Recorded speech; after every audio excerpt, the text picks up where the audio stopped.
आमे केते दिन एकाठी रहिबु केही जानी नाहांती एवं जेतेबेले जणे व्यक्ति चली जाए सेतेबेले अनुताप व्यतीत आउ किछि न थाए। तो ए विषय गोटे सुंदर कहानी अच्छी आपण मैंने निश्चय शुणु लास्ट जाए शुणु। मो चैनल को प्लीज लाइक शेयर सब्सक्राइब निश्चय करूँ। राजेश बाबू बयस 50 वर्ष रु अधिक हो जाइथिला किंतु तांकर सखाळर अभ्यास सम्मान थिला। से शोइथिबा बेले कड़ लेउटेबा मात्रे तांको स्त्री मिता को सबुदिन परी चा तैयारी करने को कहते। से पुणी ओलटी पड़ुले तापर कंबल तले आराम शोई पड़ुले किंतु आज सकाळे किछि भिन्न थिला।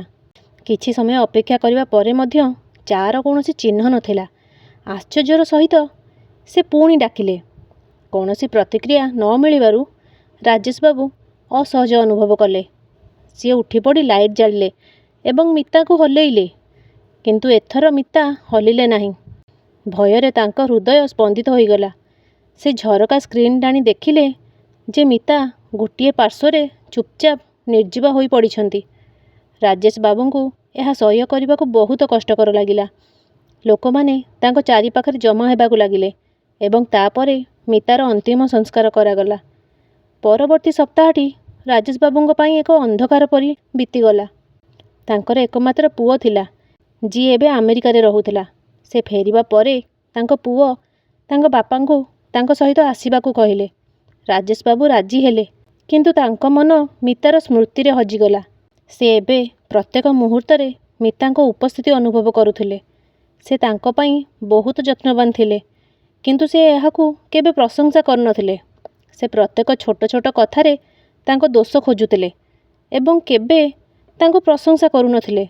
मिता एबे भी हस हसरे सबुकिछि परिचालना करथिले। चाकराणी 2 मासर छुट्टी रे जिबा परे मध्य से एकाकी सबु घर काम करुथिले। टिकिए भी चिड़चिड़ी हेउनथिले। एबे से मिता विषय एपरि किछि मन पकेबाकू लागिले जहाँ से पूर्वरु देखि नथिले। से इच्छा कले जे से तांको प्रशंसा करिवे। से इच्छा कले जे तांको सहित टिकिए भल व्यवहार करिवे। एही कथा भाबी तांको आखि लुहरे भरीगला। आज राजेश बाबूंको लगेज पैक हो जाइथिला। से अमेरिका जिबाकू प्रस्तुत हेउथिले। से पैक करथबा समय रे तांको आखि मितार फोटो उपरे पड़िला एवं भावनार बन्या आसीगला। तांको आखिरे लुह झरी आसिला। से फोटो को कहिले, मिता मते क्षमा कर, तुम बिना मु किछि नुहे। आज मु बुझी पारुछि जे मु तुमको केते भल पाउथिली। हठात केही जणे तांको धीरे धीरे पछपट को चापुड़ा मारला। से आश्चर्य होई आखि खोलिले एवं देखिले जे मिता तांको पाखरे बसी तांको प्रेम रे देखुचंदी। एसबु एक स्वप्न थिला। राजेश बाबू गोटे मुहूर्त पई विश्वास करि पारले नाही किंतु पर मुहूर्त रे से मितार हाथ को निज हाथ रे धरिले एवं तांको आखिरु लुह बहीगला।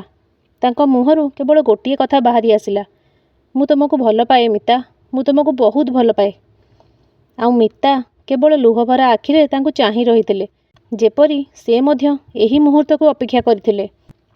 जीवन साथी को सम्मान दियो। जदि तुमे परस्पर दोष खोजिब तेबे एकाठी रहिबा कष्टकर होई पड़े किंतु जदि उभय परस्पर को समस्त दोष सहित ग्रहण करिवे तेबे विवादर परिस्थिति कम हेबो। केतेक समय रे चिंताधारा मध्य भूल होई जाए। तेणु तुमर कथा खोला खोली कुह किंतु तुमर कहिबार ढंग स्वाभाविक हेबा उचित। अनेक समय रे कथा गुड़िक बहुत सरल होई थाए किंतु कहिबार ढंग स्वाभाविक न हेबा जोगु जुक्तितर्क हुए। परस्पर जुक्तियुक्त इच्छा पूरण कर किंबा एपरि करिबाकू चेष्टा कर एवं उपयुक्त परामर्श पालन कर। आमे केते दिन एकाठी रहिबु केही जानी नाहांती एवं जेतेबेले जणे व्यक्ति चली जाए सेतेबेले अनुताप व्यतीत आउ किछि न थाए। तेणु सर्वदा परस्पर जत्न नियो। सांग माने जदि कहानी भल लगे प्लीज लाइक शेयर सब्सक्राइब निश्चय करंतु। जय जगन्नाथ।